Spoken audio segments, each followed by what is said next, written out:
The Pursuit of Podcast, a purely guest-centric show focusing on people and organizations that advance positive change. Positivity can be anywhere, and in a time of vast discord, the pursuit of is finding those who champion its causes loudest. Join us as we sit and learn about the pursuits of local leaders in their community.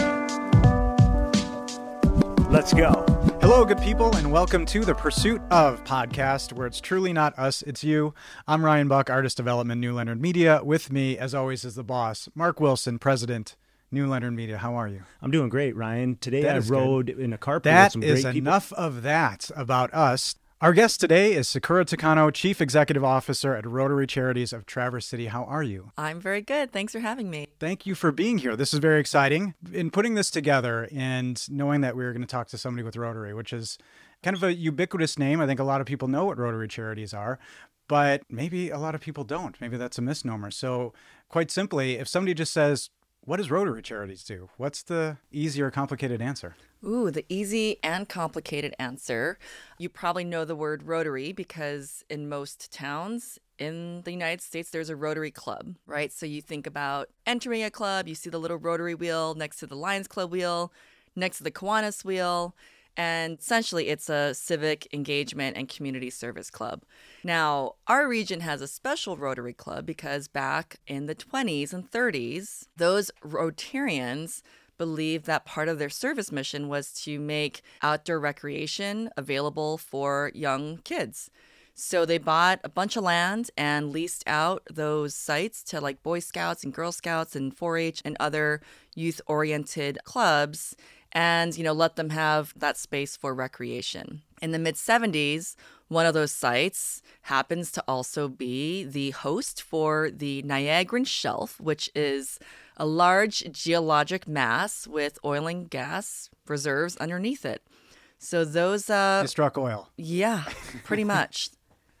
They pretty much struck oil, and all of the revenues from that project, if you will, is the endowment for Rotary Charities. So we were founded in 1977 after a very generous revenue sharing deal was made with the explorers, and that's how we were founded.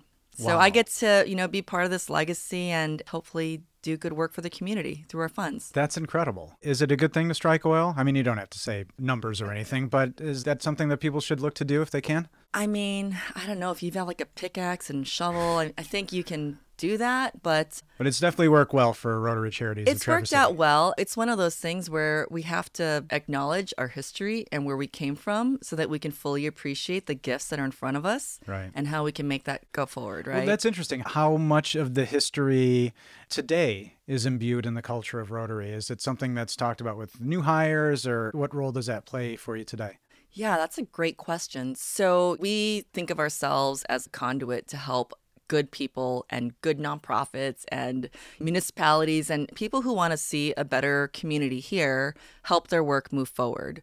So oftentimes we'll have, Rotary did this or Rotary did that, but really we're just helping other people and other organizations do the great work. All of that happens on the ground. So we like to help as much as we can, but certainly we are not the ones on the ground and doing that work. So want to be as humble and as appreciative as possible to community partners. The most altruistic charity that there could be. Well, I try. I said it. You don't have to.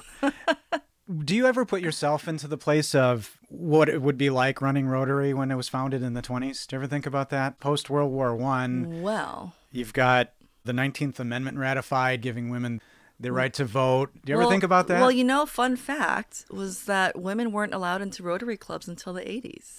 Interesting. Yeah. So that would be a challenge. That would have been a challenge. The CEO of Rotary in the 20s would have to deal with. Yeah, it would be. Do you think it would be easier in general, or would it be harder back then to have tried to push this mission forward? Every decade has presented new opportunities. So back then, Traverse City was the edge of town, was a dirt road, and it was like Peninsula Drive, from what I hear. So think about how much our community has changed in the past 100 years. Right. And the projects that we're thinking about now. I mean, what a contrast, right? So I think it's exciting that we can see so much community change happen and for more people to call this awesome place home and to raise their families and do some good. Right. When you look at the culture of an organization. I don't even love that word for what we're describing it for. But when you got to Rotary Charities, what was the culture there and what kind of unique perspectives have you brought to it in the last 3 years? I think my predecessors have always been community focused and asking ourselves, like, how can we help? And we ask our partners, hey, how can we help? Whether it's financial, through grants, through helping build learning opportunities and building leadership in the community, to making those relationship connections. We really try to think of all those different tools as part of who we are. And I think that culture of like, how can we help has been a really strong theme through leadership, which is pretty exciting. And I would say that our team now, we've got a team of 5 program and 1 amazing office manager who has managed to work for us for 35 years. Whoa. And all 4 executive directors. So, holy cow. Yes, Stacy is amazing. But I would say that helping culture is now really fused with this idea of teamwork. Half of our team started during COVID. So we were a virtual team. We Slacked, we used emojis, we high-fived each other on different stickers and all that kind of stuff. And when we went back in person a couple months ago, it was just so wonderful to see each other in person, smile and say, hey, thanks. Have lunch at the conference table, and those rituals of work that really help build culture. Right. Yeah. Am I getting that when you went back to somewhat normalcy, did you have to tighten things up a little bit from the slacking? Is that what I was hearing? Oh, when I say slacking, I mean like virtual chatting with each Yeah, other. it's a chat app. It's a chat app. Thought they were slacking. Wow. Wow, you just revealed something about yourself. I'm going to move my walker over to the side here and get that out of the way.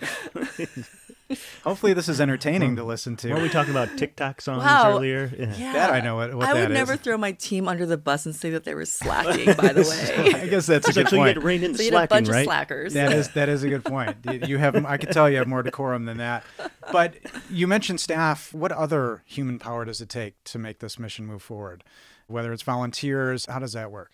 Yeah, we do rely on volunteers, and they really help us. Like the Rotarians in our 5-county area are offered, and we really love to see them show up for our grant reviews. So they help us review grant applications. Sometimes they have new relationships that they might be able to lend to applicants, and then they give us their opinions, and that goes to like our decision-making body for final approval.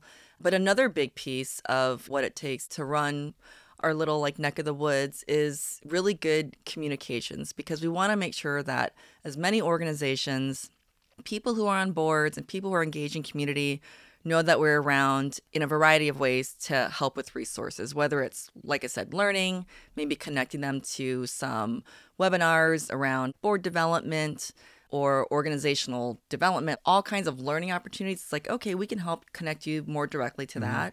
Or we host pre-grant meetings for organizations that are interested in grant funding. And they're like, well, we've never, written a grant before, so can you walk us through this? Right. Like, we're really a resource and a facilitator to accessing what we have. And we've heard this on this podcast a few times before. Grant writing is not a fly-by-night, let me just pick that up with a night annex course type of situation. You need specialists. You need people who are... It can be an art and a science. And we continuously work to reducing those barriers so that an everyday volunteer or really active and engaged board member can step into that process. Yeah. And we're definitely seeing more and more of that now, which is awesome. That's great. You have a bachelor's in finance and economics from Boston College, an MBA in social enterprise from Columbia Business School. And looking at that, you kind of seem perfectly poised for this role. But given your time in this role, would you look back on your academic pursuits a little differently? Would you have done anything differently? Oh, wow. You Googled me, didn't you? So, I mean, I don't know. I feel like when you build experience over time, it's a matter of like how you can bring that to the current situation and the current phase in life you're in, if you will. So those early days of working in banking were very long. I mean, sometimes I would sleep under my desk. And, have like 3 meals at a desk. It was a pretty like 3 meals in a month. Intense lifestyle. But I learned so much. I learned about organizational culture and behavior, what I liked, what I didn't like. I learned a lot about Excel and presentation skills, talking to clients. And so I would not give any of those things that I learned up, but I knew when I was ready to move on. Right. Is there something in there that you would say to a younger person starting out today to develop, a skill to develop, to focus? Because you talked about a few things, presentation skills, even Excel, that I think a lot of people look for flashier things to focus on. But is there anything like that that you would say, all these things are good, but definitely focus on this smaller thing? I think those technical skills have been very helpful to me over time. But I think understanding like your personal work ethic and how you want to live in different phases, because sometimes sacrifices, like I mentioned, working so many hours, that was just my life then, right? I didn't really have much to compare it to until I realized I was like, oh, I'm getting tired, I'm getting burnt out. And then you can go and launch into do something else. But I think fully exploring a skill set when you're young is really helpful, because when you mature into your career, it gives you like a lot of options, right? Sure. You can apply all those skills to lots of different fields. Wow. What was the Social Enterprise Club like? The Social Enterprise Club? Yeah, what was that? Well, That's we a were like unique the thing. misfits of the business school. Everyone who was trying to go I into love banking or this. consulting or, work for big companies were like, what are you guys doing here? Shouldn't you be over like, at like the public policy school? Or we were kind of this like band of do-gooders, essentially is what they called us, that were in the business school, interested in nonprofit consulting or working with micro enterprise in developing nations. I mean, all of these idiosyncratic specialties. And it was an awesome learning space because I got to travel and I got to do cool consulting projects in like India and Cambodia. And Is that why you were the, maybe ostracized bad men and women of that particular school? Because you're a nonprofit or third world countries, they're all looking at the big dollars and you're going for the tougher stuff. Yeah, there's definitely a little bit of that. I love that. That's great. You talked about those times of long, long hours and sleeping under your desk. Obviously, there were some skills to be learned, both professionally and personally, but that took you to some place kind of unique, the Rockefeller Foundation. Right. Sometimes it's good just to be lucky and not smart, because that was pure luck. I was just scrolling on the school's job board. And at that point, I had not really known that much about philanthropy or what this whole thing about giving was. And I hopped upon this job and I was like, oh, this is something I can do while I'm in school and work part-time for this, whoa, okay, huge foundation. I'm going to go for it. Yeah. But wow. Don't they say luck is when preparation meets opportunity? Well, you said that. Well, We I could mean, say I that. didn't We're say saying that officially. We're saying it. You're saying that. Okay, That's wow. true. So She's I- underselling I it, read but it it's I still somewhere. seized important. that opportunity. How about that, Mark? Does that feel better? You did. You were prepared. Opportunity presented itself. You took That's it, true. know? Had you not been prepared, I don't think they would have taken you. Yeah. Okay, So all right. It wasn't just lucky. I think that's you a were name doing the that's got a work lot and of you got there. heft behind it. They're not just willy-nilly. But you grew up in Honolulu, Hawaii, correct? That's correct. That is great. And your parents were two individuals who immigrated to the United States, and your mom was a big influence in your life. Is that correct? Yep, she was. She was. She still is. She still is. And work ethic. That's something that she instilled in you. Is that correct? Yes, both my parents. Well, first of all, they were immigrants. My dad from Japan, my mom from Taiwan, and they met in Hawaii. And when you're starting out and you've got to eat what you kill, you work a lot, right? So that's been a journey for me to really kind of hone in, like, well, what I want that to look like in my life over time, especially when you have kids and you have other priorities and you want to live as balanced of a life as possible. Right. I've learned that lesson over time. And so has she, which has been just really wonderful. So my mom, who was all about working, saving, we never left a scrap of food on our plate. We never got soda or chips. It was like 3 meals, and they were cooked at home, and we were the kids with the stinky lunch at school. I can identify with that. I Yeah. can identify with that. And Yeah, at one you're in point, good she had company. 4 jobs. She came to this country at 18 and made her way. Was that something that it took you a while to recognize and respect? Or as you were growing up, did you see her as like, this is a strong woman and I should follow her teaching? Well, she was a strong woman. She was very direct So that is, like I said, evolved over time, because when you're young and you're a kid, you're like, just give me some space and let me figure out my own thing. So that's been a journey. And I think what is so fun about it is that as she sees me as an adult more than as a child and sees my kids and how we're all interacting together, she's like, oh, it looks so interesting to have build time in to hang out with your family and to like have friends. You have time for your friends? I'm like, yeah. She's like, well, that must be nice. I'm like, yeah, Mom, it's awesome.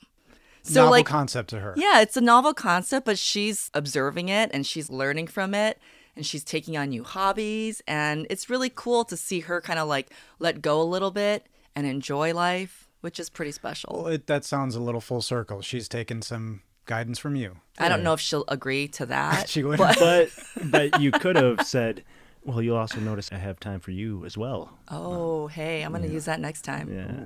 Just giving all the tidbits. That one's today. free. All right. In your opinion, what is the biggest difference between charity and change making?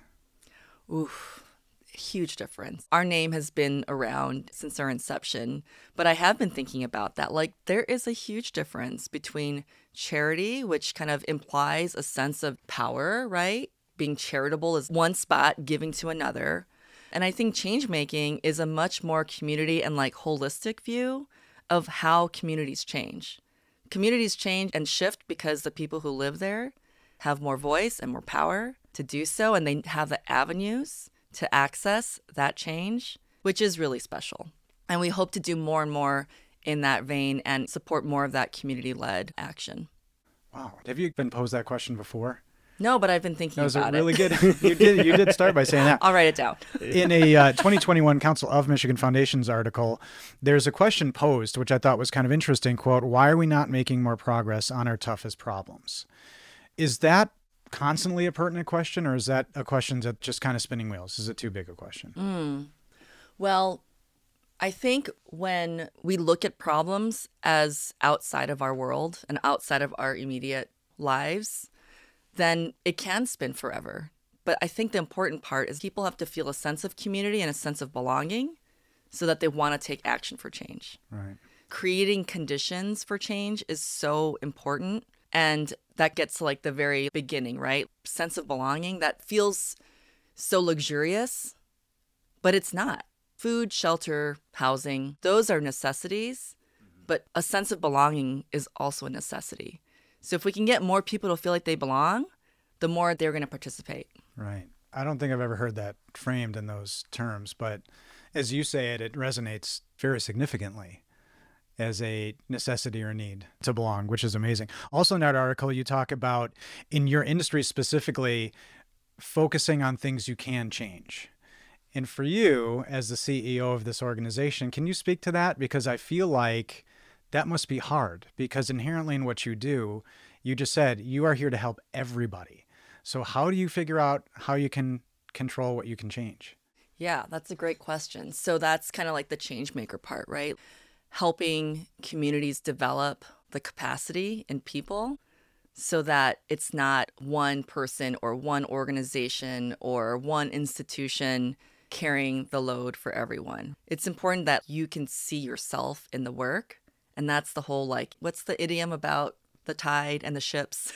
As the tide rises, we all rise. Yes. Yeah. I don't know if that's it, but we can go with that today. We're Well, just and I making all think- sorts of firsts on the pursuit of today.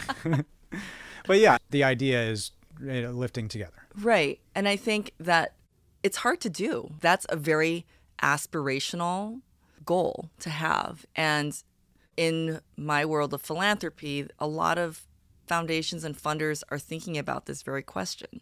We can't be all things to everyone. So how can we help focus so that we're efficiently and effectively supporting levers of change? And that's the thing, is how do we use leverage and levers of change to make good stuff happen? Is that kind of a day-to-day focus for you? Again, controlling the things you can change, because with such heady matters and such big issues that you tackle, is that something that's important to you to instill in your team as well and monitor that each day so everybody doesn't get frustrated? Yeah, that's a great question. I should check in, because we probably don't check in enough, right? I think Well, we maybe made it clear they're not slacking. They're not slacking. They're So not- that's good. They're not slacking. But I think because we talk to so many different types of organizations, to make sure that we do have that prioritizing in our heads, right? How can we be most helpful? Right. I think that that's an inherent question that our staff always focuses on. We have a set of guiding principles that help us understand where can we best fit in here. And when it comes to those complex problems, housing, childcare, I mean, we know that these are big, hairy issues in our community.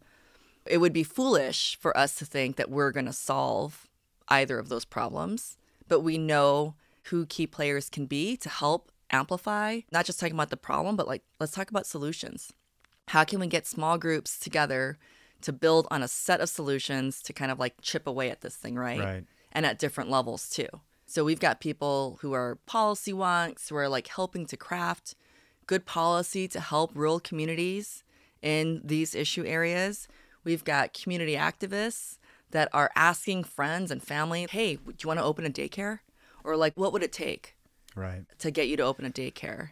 Exactly. Or to help make moves to reasonably increase capacities and do things like that to support those initiatives. But that is true. I met a new business person to the community, and he's been here a little while, and said still hasn't found a place to live or childcare. So that is still a very prevalent issue. In 2018, you reimagined your vision and mission statement. And I want to read the vision statement from the website. We envision communities that are adaptive and thriving for everyone. You and like that's it? great. It's wonderful. It's succinct. Was that a big change?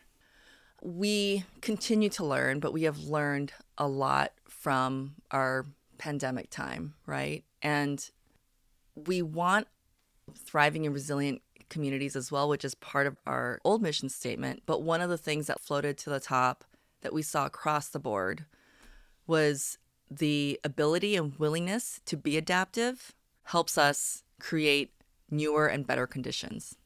Right. So we saw nonprofits really, they're already doing the hard work, right? We saw them adapt either with how they manage their own staff or how they provide services, how they're engaging community. All those things help for longevity, right? And sustainability. Right. So that word floated all the way to the top. We still want to help communities be resilient and thriving, but we do think that being adaptive leads to those outcomes. Right. Yeah. Well, adaptive, I love as a term, and I think that's something that definitely was birthed from PT, pandemic times. PT.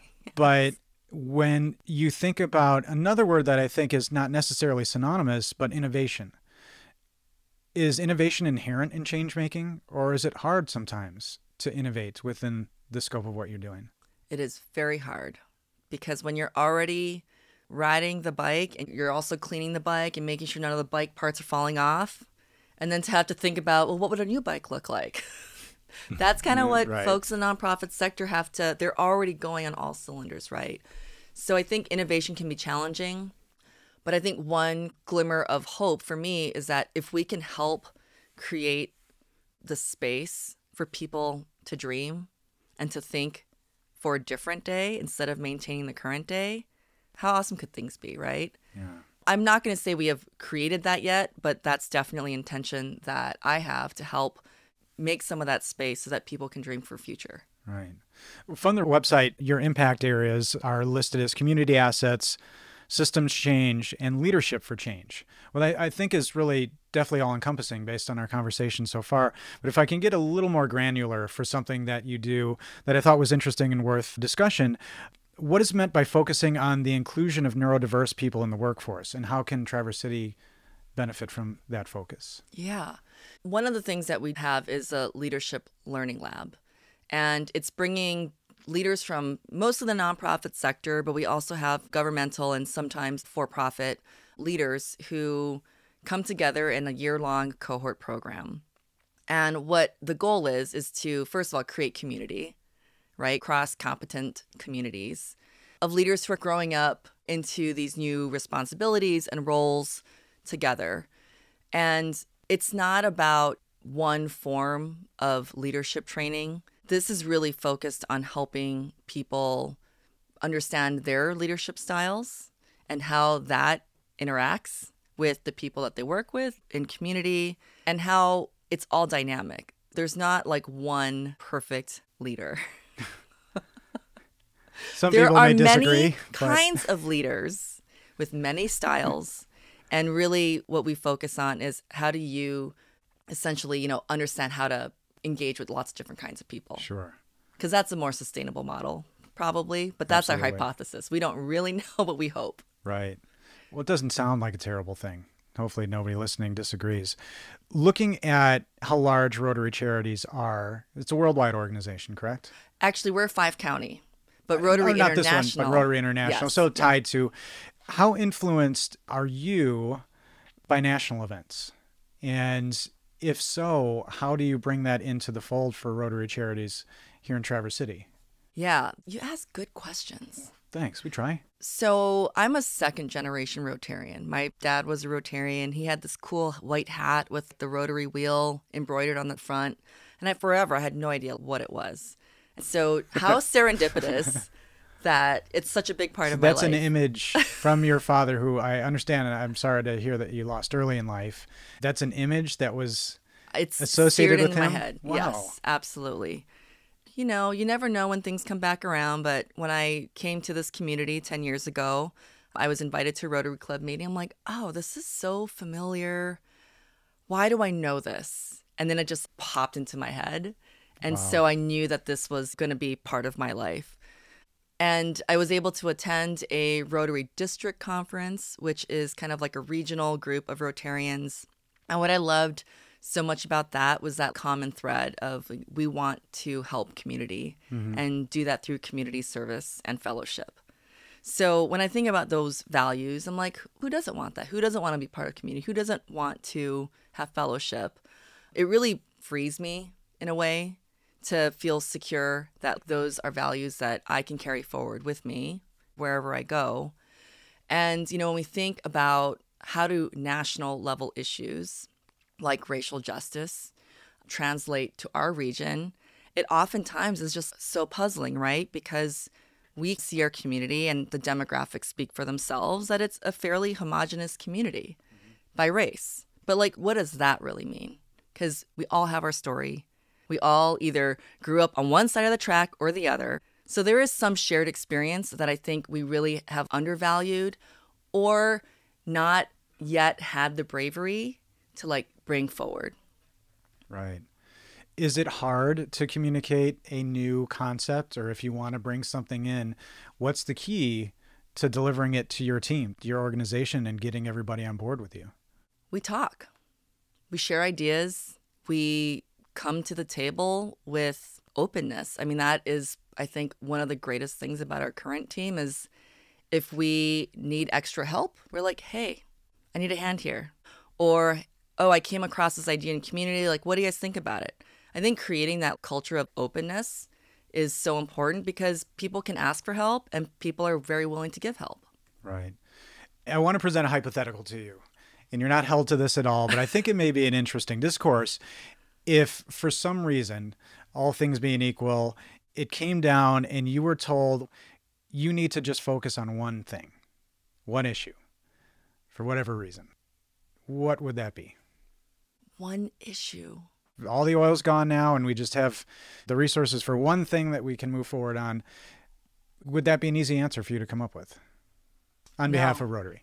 No, it's not, because I think one of the things that we've learned, which is why we are not an issue-focused organization, is because life is interconnected. Housing, childcare, workforce, those things don't exist without each other. Right. So I think there's definitely a danger of picking the one. Mm-hmm.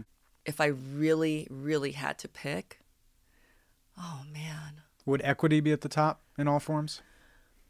The word equity, what it means to me is a little more broad because I'll go back to that sense of belonging. Mm-hmm. The word equity has to exist because there's a great sense of not belonging and not being accepted. Right. Why is it important to you to bring non-conventional minds together? Oh, because that's when the good stuff happens. The good stuff. That's when the good stuff happens. When you can create a space that people from different perspectives and experiences can come to the table and feel both safe and brave to speak up and feel that they're not going to be judged or dismissed. And then you can come up with wonderful, great ideas because every person brings something new to the table. Right. They also might have a resource that they don't even think of as a resource. And it needs to be drawn out like, oh, wait, you know what? Oh, I can do that, or I can make that happen.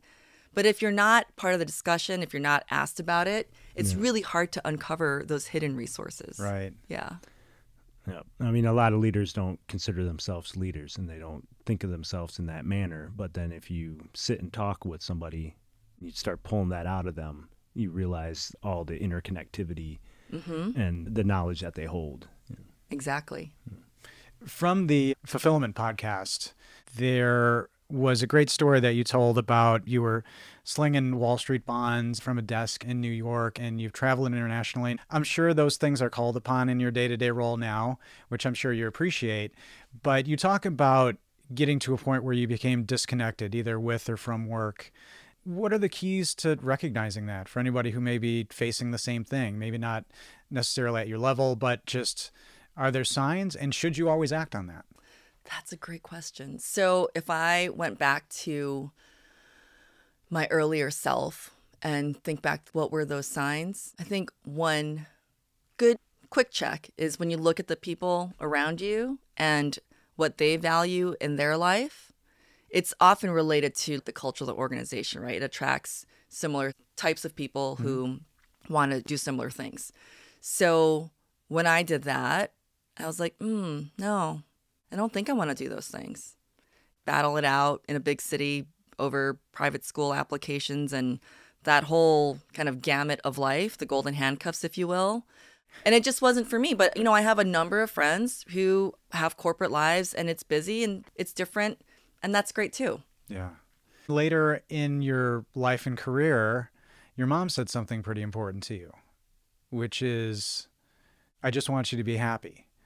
So you had this motivating mentor in a way, or leader and a mom who motivated you. And when she said that, you said that it felt like a pressure valve was released for you. Right. But was there a part of you that wanted to say, like, why didn't you say that before? Why did you wait till now? Because it seems very well timed. It does for the story. But was that an important trajectory for you? Well, like I said, we're all still learning, right? And so I don't think my mom really came to that realization for quite some time because she was extremely proud of me having this fancy banker life. And yeah, I don't think she came to that till a little bit later. Hashtag bank life. Is that a thing? You were quoted as saying in that previous article that it's important to allow yourself to experience joy and curiosity as a leader. Can you expound on that? Oh, man. How do we not do that? Because when you don't allow joy and curiosity, I mean, we're just making the widgets. We're just making widgets. It's making the widgets. That's great. That is true. Yeah, it's hard to do. You can't knock it a line and be like, oh, it's all like puppies and rainbows.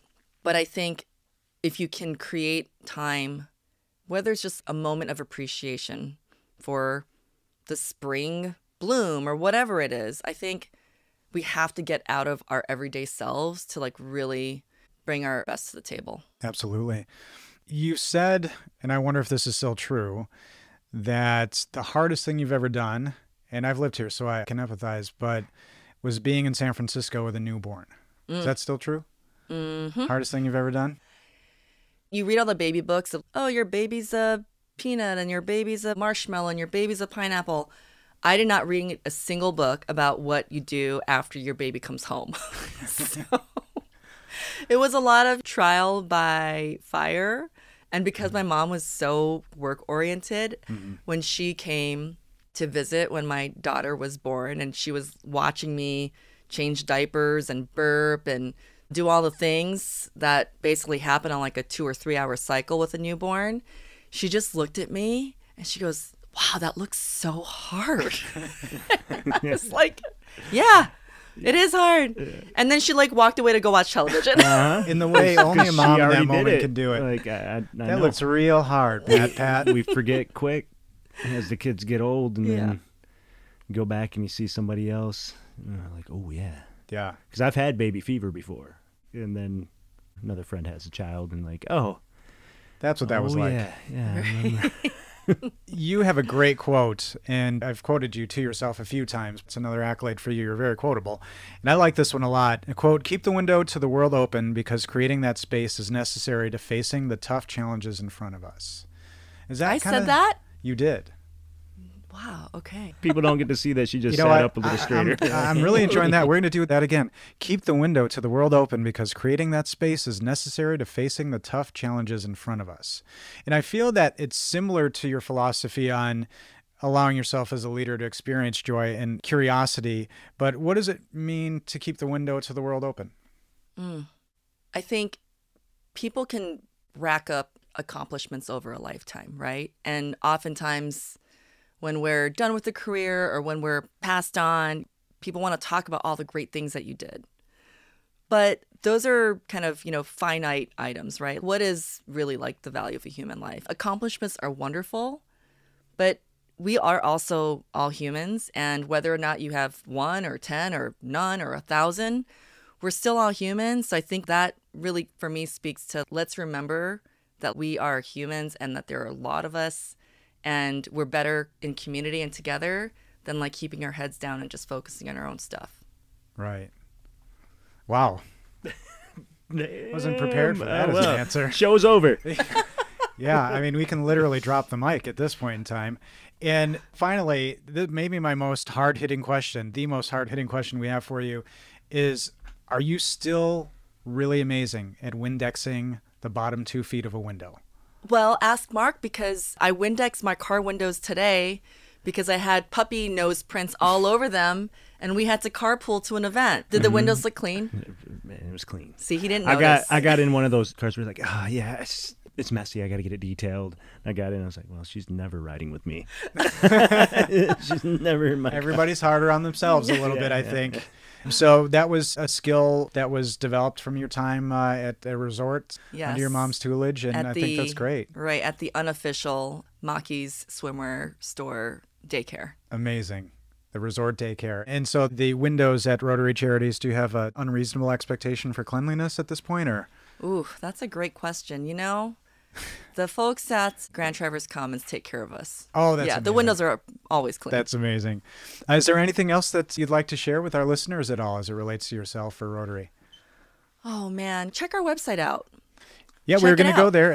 RotaryCharities.org. Correct? Yes, that's right. RotaryCharities.org. Whether or not you are new to town or old to town, a longtime resident, there are so many opportunities to engage in community.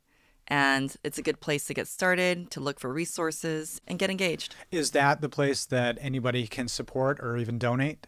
Oh, we don't take donations. All right. So give them to the nonprofits. That is true. But support, any kind of volunteer opportunities would be found on the website as well, correct? Yes, volunteer. Right. And also, if you're interested in volunteering generally in the community, United Way has an awesome volunteer portal. Beautiful. Excellent. Well, Sakura, thank you so much for your pursuits, and to all of those who pursue along with you, ensuring that we are addressing and putting forth solutions to our region's complex problems and creating community assets for all. I love that. And to our listeners, thank you all for listening, and thank you for pursuing the positive. Ladies and gentlemen, thank you for joining us again for one more episode on The Pursuit of Podcast, the pursuit of Rotary Charities of Traverse City. We want to thank Sakura Takano for coming in and speaking on behalf of the Rotary.